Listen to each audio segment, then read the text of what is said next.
Hey hello everyone, welcome to my channel momentum physics के YouTube channel पर आप सभी लोगों का स्वागत है। तो ये video IIT JAM physics aspirants के लिए बनाई गई है कि टाइम अब कम रह गया है, तो वो कौन से इंपॉर्टेंट टॉपिक्स हैं जिनको वो कवर करें, यानी कि रिवाइज कर लें और उनके फॉर्मूलाज को पढ़ लें, उनके न्यूमेरिकल्स को देख लें, ताकि वो एग्जाम में अच्छा स्कोर कर सकें। तो हम लोग वन बाय वन सारे टॉपिक्स का लेके आने वाले हैं। तो अभी हम लोगों ने शुरुआत करा है मैथमेटिकल फिजिक्स से। तो ये मैथमेटिकल फिजिक्स में इंपॉर्टेंट टॉपिक्स जो आपको पढ़ने, तो आईटी जैम में जैसे कि सभी बच्चे जानते हैं कि 7 हमारे जो है टॉपिक्स होते हैं, जिसमें एक हमारा मैथमेटिकल फिजिक्स होता है, इसके साथ साथ हमारे 6 टॉपिक्स होते हैं। अगर आप चाहते हो कि बाकी ये 6 टॉपिक्स के भी मैं इंपॉर्टेंट टॉपिक्स बताऊं कि उनमें जो अंदर सब हेड होते हैं, सब टॉपिक्स, कि कौन कौन से इंपॉर्टेंट कॉन्सेप्ट्स को आपको पढ़ना चाहिए, रिवाइज करना चाहिए और उनके फॉर्मूलाज को देखना चाहिए, तो let me know in the comment section. मुझको कमेंट बॉक्स में जरूर बताएं कि आपको किन उन चीज़ों पर मेहनत करनी है, रिवाइज करना है। ठीक है, तो अभी हम लोग मैथमेटिकल फिजिक्स से स्टार्ट करते हैं। तो मैथमेटिकल फिजिक्स में देखिए बहुत सारे सिलेबस तो काफ़ी लंबा है। इस लास्ट टाइम पे अगर आप 2 या 3 दिन के पीरियड में अगर आप जो है जो टॉपिक्स कवर कर सकते हो, मैं उस हिसाब से बताऊंगा कि क्योंकि अभी 4 वीक से भी कम रह गए, 4 हफ्तों से भी कम टाइम रह गया है, तो मैं उस हिसाब से बताऊंगा कि ताकि आप जो है स्कोर कर सको अच्छा आईआईटी जैम में। ठीक है, तो हम लोग स्टार्ट करते हैं। तो सबसे पहले आपको क्या करना है, मैट्रिक्स कितने तरह की होती हैं और उनकी प्रॉपर्टीज। ठीक है, तो मैट्रिक्स की तरह हमारे हर्मिशियन मैट्रिक्स, ठीक है, skew Hermitian matrix, unitary matrix और ऑर्थोगोनल मैट्रिक्स, ये 3-4 मैट्रिक्स आपको पढ़नी है। एक एक इसका एग्जाम्पल देख लीजिए कैसी होती हैं, और प्रॉपर्टीज देख लीजिए कि ट्रांसपोज लेते हैं, कंजुगेट लेते हैं, क्या करते हैं, कैसे करते हैं, और कब निगेटिव होता है ए आई जे वाला एलिमेंट, ए माइनस ए जे आई के, और कंजुगेट, सारी चीज़ें एक बार देख लीजिए। सिंपल होता है, ज़्यादा टाइम नहीं लगेगा, इनको समझ लिए। इसके बाद ए डेकर, हाँ, यानी कि हमारा कंजुगेटेड ट्रांसपोज मैट्रिक्स होती है, वो हमारा किसके लिए कंडीशन है, ए डेकर, ए क्रॉस इंटू ए मैट्रिक्स जब हमारी आइडेंटिटी मैट्रिक्स से इक्वल हो, तो वो किसकी हमारी प्रॉपर्टी है। तो इस प्रॉपर्टी की एप्लीकेशंस भी आ सकती हैं। ये हो गया मैट्रिक्स का टाइप। लिखते सबसे एक मेजर टॉपिक, एक मेजर हमारा क्या है पॉइंट, मैट्रिक्स के टाइप और उनकी प्रॉपर्टीज आपको पढ़नी है। दूसरा हमारा होता है आइगन वैल्यूज निकालने के लिए। सबसे आइगन वैल्यूज में हमारे कितने तरह की पॉसिबिलिटी हो सकती है क्वेश्चन की। आइगन वैल्यूज डायरेक्ट पूछ सकता है कि मैट्रिक्स की आइगन वैल्यू निकालो। दूसरा क्या निकालने की कुछ ट्रिक्स भी हमारे पास होती हैं कि जो हमारे सम ऑफ लैम्डाज होते हैं, यानी कि जो आइगन वैल्यूज का सम होता है वो हमारे ट्रेस के इक्वल भी होता है। ट्रेस होते हैं जो प्रिंसिपल डायगोनल के जो एलिमेंट्स होते हैं उनके सम के बराबर होते हैं। तो कोई भी मैट्रिक्स दी जाती है, उनके प्रिंसिपल डायगोनल के जो एलिमेंट्स हैं उनको जोड़ दो, तो हमारा लैम्डा का सम के बराबर होता है। और उस मैट्रिक्स का अगर डिटरमिनेंट ले लो तो वो हमारे प्रोडक्ट ऑफ आइगन वैल्यूज होते हैं। यानी कि अगर हमारी 3x3 की मैट्रिक्स है, तो जो उसके प्रोडक्ट जो आइगन वैल्यूज है लैम्डा 1, लैम्डा 2, लैम्डा 3, इनका प्रोडक्ट ले लो, यानी कि मल्टीप्लाई ले लो, और उसके बाद जो डिटर्मिनेंट निकल कर आएगा मैट्रिक्स के, ये दोनों बराबर होते हैं। कभी कभी ऐसा होता है कि हम लोग ये दोनों प्रॉपर्टी लगाकर उसको उड़ा देते हैं। उड़ा देने का मतलब ऑप्शन उड़ा देते हैं और सही ऑप्शन कर लेते हैं, तो ये भी याद रखिएगा। इसके साथ साथ एक हमारे ये होता है कि आइगन वैल्यूज आप लोगों ने कर ली, उसके बाद आप जो है कैरेक्टरिस्टिक इक्वेशन आइगन वैल्यूज निकालने के लिए आपको आनी चाहिए। जब आप कैरेक्टरिस्टिक इक्वेशन बनाते हो तो लैम्डा के फॉर्म में आपकी कोई कैरेक्टरिस्टिक इक्वेशन बन जाएगी। सपोज करिए आपकी कैरेक्टरिस्टिक इक्वेशन बन गई lambda cube minus 2 lambda square plus 3 is equal to 0, ये आपकी बन गई। तो कैले हैमिल्टन थ्योरम ये कहती है कि आपने ये कैरेक्टरिस्टिक इक्वेशन जिस भी मैट्रिक्स की लिखी है, तो उस मैट्रिक्स की को अगर इस इक्वेशन पे रख देंगे तो सेटिस्फाई करेगी। इसको सिंपल सी भाषा में कहें, यानी कि लैम्डा क्यूब था तो ए क्यूब माइनस 2 लैम्डा स्क्वायर, शायद मैंने बताया था, तो जो भी मैंने बताया था वीडियो में समझ लीजिएगा। तो -2a² प्लस 3 बताया था, तो प्लस 3 अब अकेले तो छोड़ नहीं सकते। 1 हमारा क्या होता है, 1 हमारा आइडेंटिटी होता है मैट्रिक्स के फॉर्म में। अगर 1 लिखना हो तो आइडेंटिटी हम लोग लिखते हैं आई मैट्रिक्स, तो हमारी आइडेंटिटी मैट्रिक्स बराबर 0, यानी कि a cube minus 2a² plus 3i is equal to 0। ये भी हमारी सेटिस्फाई करेगी इक्वेशन। इसकी मदद से हम लोग कभी कभी इनवर्स निकाल लेते हैं। तो ये तो हमारा हो गया मैट्रिक्स में। अच्छा, एक चीज और काम की सीख लीजिए। कभी कभी क्या होता है, जैसे हमने सपोज करिए हमारी आइगन वैल्यूज आई 1, 2, 3, कोई मैट्रिक्स थी, उसकी आइगन वैल्यूज क्या थी 1, 2, 3, 3 हमारी आइगन वैल्यूज आई। ये किसी ए मैट्रिक्स की थी। हमने कहा ए क्यूब मैट्रिक्स की आइगन वैल्यू कितनी होगी, तो मैट्रिक्स का क्यूब करा तो जो हमारी आइगन वैल्यूज होंगी वो भी ऑटोमेटिकली क्यूब हो जाती हैं। ए की मैट्रिक्स लैम्डा 1 लैम्डा 2 लैम्डा 3, ए क्यूब की matrix lambda 1 cube lambda 2 cube lambda 3 cube हमारी हो जाती है। तो 1 क्यूब 1, 2 क्यूब 8, 3 क्यूब 27, डायरेक्ट ऐसे कर सकते हैं। इसी तरीके से रेसिप्रोकल इनवर्स का, तो 1 अपॉन इनवर्स के लिए अगर हम लोग बात करें तो 1 upon lambda 1, 1 upon lambda 2, 1 upon lambda 3, यानी कि आइगन वैल्यूज का ही इनवर्स हो जाता है, रेसिप्रोकल ले लेते हैं हम लोग। अगर हम लोगों ने मैट्रिक्स में किसी कांस्टेंट का मल्टीप्लाई कर दिया, के का मल्टीप्लाई कर दिया, 5a की मैट्रिक्स हमारी क्या हो जाएगी, 5 लैम्डा 1, 5 लैम्डा 2, 5 लैम्डा 3, ये हमारी आइगन वैल्यूज निकल कर आती है। ये तो मैट्रिक्स मैंने शॉर्ट में जल्दी से बताने की कोशिश की है। अब इसके बाद हम लोग बात करते हैं डिफरेंशियल इक्वेशन की।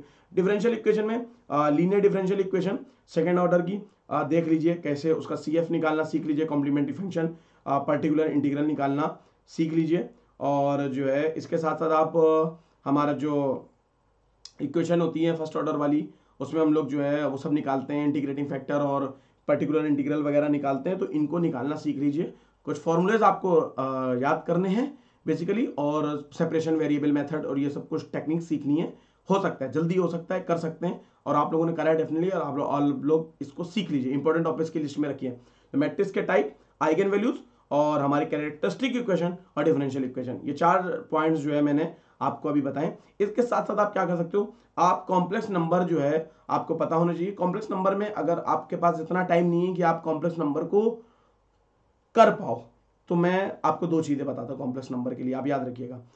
आइलर्स इक्वेशन याद रखिए, ई आई थीटा बराबर cos theta plus i sine theta होता है।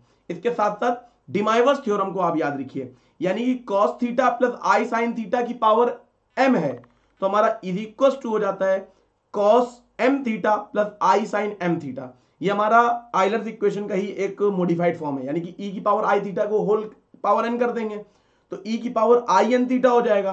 तो e की पावर आई एन थीटा को आप खोलेंगे आइलर्स के हिसाब से, तो e i n theta plus i sine n theta हो जाएगा। बिल्कुल यही हमारी डिमाइवर्स थ्योरम होती है, तो इनको याद रखिए। कॉम्प्लेक्स में बहुत ज़्यादा टाइम अगर लग रहा हो तो उसमें टाइम वेस्ट करने की ज़रूरत नहीं है, तो इतना आप कर सकते हो। इसके साथ साथ आप क्या ट्राई कर सकते हो, हाँ, वेक्टर कैलकुलस बहुत इंपॉर्टेंट है। वेक्टर कैलकुलस में आप ऑपरेटर क्या होता है, डेल ऑपरेटर, डेल अपॉन डेबर अपॉन डेबर एक्स आई प्लस डेबर अपॉन डेबर वाई जे कैप प्लस डेबर अपॉन डेबर जेड के कैप, ये हमारा ऑपरेटर होता है। ग्रेडियंट क्या होता है, ग्रेडियंट मतलब इसी ऑपरेटर में किसी स्केलर चीज का मल्टीप्लाई कर दो। स्केलर चीज क्या होती है, x square y plus Y cube z plus 3x square, ये स्केलर है, इसमें आई जे के कहीं आ रहा है, नहीं आ रहा है, तो ये एक स्केलर फंक्शन है, इसका मल्टीप्लाई करेंगे। तो डेबर का मतलब होता है पार्शियल लेना, तो पार्शियल आपने डेरिवेटिव ले लिया तो ग्रेडियंट हो गया। इसके बाद आपको क्या करना है, आपको डाइवर्जेंस लेना है, यानी कि आपने कोई वेक्टर ले लिया, मान लिया आपने वेक्टर ले लिया X square Y I cap plus Y cube Z upon 2 J cap plus minus 3 X Z square K cap, तो इसको करा तो x वाले को तो डेबर मल्टीप्लाई कर देगा, और आई डॉट से आई डॉट जब करोगे तो बेसिकली जो हमारा डेल होता है ऑपरेटर, और उसमें हम लोग का डॉट प्रोडक्ट ले लेते हैं इस हमारे उस वेक्टर का, हाँ उस वेक्टर का हम लोग डॉट प्रोडक्ट ले लेते हैं, ये हमारा ग्रेडियंट कहलाता है।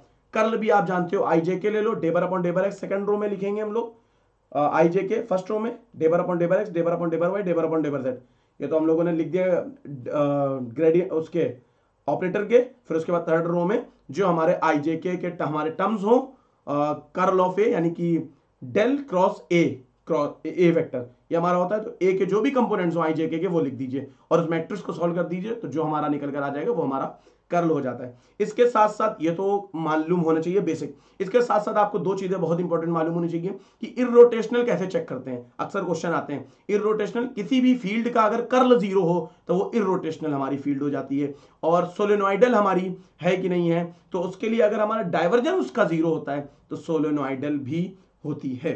तो ये 2 चीजें तो आपको पता होनी चाहिए जो निकाली जाती हैं, ठीक है। अच्छा, इसके साथ साथ 2 चीजें और, 2 प्रॉपर्टी बड़ी काम की होती हैं और जो आपके लिए यूजफुल होंगी।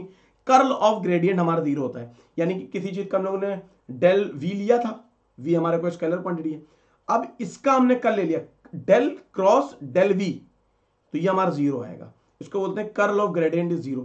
फिर इसके साथ साथ होता है हमारा divergence of curl is also 0, यानी कि डेल डॉट अंदर ब्रैकेट में कर्ल ऑफ ए, यानी कि डेल क्रॉस ए वेक्टर, तो ये भी हमारा 0 निकल कर आएगा। तो divergence of curl is also 0। इसके साथ साथ आप गॉस डाइवर्जेंस थ्योरम पढ़ लीजिएगा कि अगर हम लोग सरफेस से वॉल्यूम में कैसे कन्वर्ट करेंगे ये। इसके बाद आप जो है स्टोक्स थ्योरम भी देख सकते हैं। एक क्वेश्चन और जरा देख लीजिएगा। कोई सरफेस दी हुई है x cube y plus y square z minus x z cube plus is equal to 3 को इधर ले आओ, उधर 0 हो गया। इस पूरी चीज को मान लो कोई फाई, कोई स्केलर फंक्शन मान लिया फाई। अब आप क्या करो, डेल फाई लो, यानी कि वो पूछ रहा है कि कोई सरफेस है टेढ़ी मेढ़ी, इस फंक्शन की कोई टेढ़ी मेढ़ी सरफेस होगी, उसके किसी पॉइंट पर पूछे नॉर्मल कैसा है, यानी कि उसका टेंजेंट हमारा छूते हुए जो जाता है उसका नॉर्मल, यानी कि उस सरफेस का परपेंडिकुलर हमको वहां पर बताना है उस पॉइंट पर, तो पॉइंट देगा। तो डेल फाई निकालो, यानी कि उस स्केलर क्वांटिटी का क्या निकालो आप, ग्रेडियंट निकालोगे। ग्रेडियंट निकल कर आ गया, एक वेक्टर क्वांटिटी आएगी, वेक्टर क्वांटिटी का अपॉन में मॉडुलस ले लो, यानी कि डेल फाई का मॉड ले लो, यानी कि उस वेक्टर क्वांटिटी का हम लोग मॉडुलस निकाल लेंगे, तो यानी कि यूनिट वेक्टर आ जाएगा। तो यही पूछता है unit vector normal to the surface at this point. ये वाला क्वेश्चन भी बहुत इंपॉर्टेंट होता है। तो मेरे हिसाब से ये जो मैंने क्वेश्चन बताए इनको अगर आप करे ले रहे हो, डेफिनेटली IIT में आप बहुत अच्छा स्कोर करने वाले हो। जितने मैंने खुद ही रिवाइज करा दी एक तरीके से, ठीक है। टाइम कम है तो आप खुद से ही कोशिश करो इनको फॉर्मूला देखने की, इनके न्यूमेरिकल्स एक आध देखने की, और मेरे भरोसे करो कि सर ने बताया है, रिकमेंडेड है, आपका डेफिनेटली फायदा होगा। क्योंकि अब लास्ट टाइम है, और जो बच्चे मॉक टेस्ट में इतना अच्छा परफॉर्म नहीं कर रहे हैं, एवरेज मार्क्स आ रहे हैं 30-35 के आसपास आ रहे हैं, वो तो डेफिनेटली इन्हीं टॉपिक्स पर अभी ध्यान दें, फॉर्मूलाज याद करें और प्रीवियस ईयर क्वेश्चंस को सॉल्व करें, ठीक है। तो उनका डेफिनेटली फायदा होगा। अगर आप चाहते हो कि ये वीडियो आपको समझ में आई है, अच्छी लगी है, पसंद आई है और हेल्पफुल है, तो आप डेफिनेटली कमेंट बॉक्स में बताओ आगे के टॉपिक्स के लिए। क्या बाकी के जो हमारे 6 टॉपिक्स हैं, classical mechanics, electricity and magnetism, modern physics, oscillation waves and optics, kinetic theory of gas and thermodynamics, solid state physics and electronics, अगर इन टॉपिक्स की आप चाहते हो वीडियोस बनाई जाएं, इंपॉर्टेंट टॉपिक्स की, क्योंकि अभी बहुत ज़्यादा बिजी शेड्यूल भी है, पढ़ाना रहता है, लाइव क्लासेस ये वो, तो मैं डेफिनेटली कोशिश कर रहा हूँ जल्दी जल्दी मैं वीडियो बनाऊँ। आई होप कि ये वीडियो आपको समझ में आई है, पसंद आई है, तो लाइक ज़रूर कर दें आप लोग। और अगर आपको इन फ्यूचर में हमारी वीडियोज़ का जो है चाहिए इस टॉपिक्स पर, आपको पसंद आ रहा है, तो definitely let me know in the comment box. अगर आपकी कोई भी IIT जैम से रिलेटेड कोई भी क्वेरी है, या कोई भी आपकी कोई क्वेरी हो सकती है,